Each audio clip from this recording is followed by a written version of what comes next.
இனப்பெருக்கத்திற்கு வந்து பார்த்தீங்கன்னா 8லேருந்து 10 மாதங்களில் வந்துட்டு உங்களுக்கு ஆடு வந்துட்டு ப்ரீடுக்கு வரும். ஓகேங்களா? ஒவ்வொரு ஆடுகளும் 8லேருந்து 10 மாதங்களுக்கு உங்களுக்கு ப்ரீடு வரும். அதேமாரி வந்து பார்த்தீங்க அப்படின்னா விலை வந்துட்டு பார்த்தீங்கன்னா எடை பொறுத்து நீங்கள் வந்துட்டு ஆடுகளுக்கு வந்துட்டு கொடுக்கலாம். இல்லை ஆடை பொறுத்து ஒரு சிலவங்க வியாபாரிகளை வச்சு வந்துட்டு விலை பேசுகிறாங்க. அது வேஸ்ட்டு. எடையை பொறுத்து நீங்கள் கொடுக்குறது ரொம்பவே பெட்ரு. ஓகேங்களா?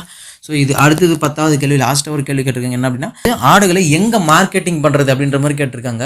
10வது கேள்வி. அதுக்கு வந்துட்டு பார்த்தீங்கன்னா ஃபர்ஸ்ட் பாயிண்ட் வந்து உள்ளூர் சந்தைகளை நீங்கள் விற்கிறது. இது ஃபர்ஸ்ட் பாயிண்ட். இது நார்மலாக பண்ணுறது. அடுத்தது பண்டிகை காலங்களில் நம்ம கிராகி பிடிச்சி நீங்கள் வந்துட்டு, அதாவது நீங்கள் கான்ட்ராக்ட் பிடிச்சி நீங்கள் வந்துட்டு விற்கிறது. இது நார்மல் காலம். இது பண்டிகை காலங்களில். அதேமாரி ஆட்டுப்பால், அதேமாரி இந்த ஆட்டுப்பாலை வந்துட்டு நீங்கள் சேல் பண்ணலாம் எக்ஸ்ட்ரா. அதேமாரி வந்து பார்த்தீங்கன்னா அதனுடைய உரங்களை வந்துட்டு நீங்கள் சேல் பண்ணலாம். ஸோ இது எல்லாமே வந்து பார்த்தீங்கன்னா எங்கே விற்கலாம், எப்படி விற்கலாம், என்னென்ன விற்கலாம் அப்படிங்கிறத பற்றி இது டீட்டெயிலாக வந்துட்டு அவங்களுக்கு சொல்லியிருக்கிறேன்.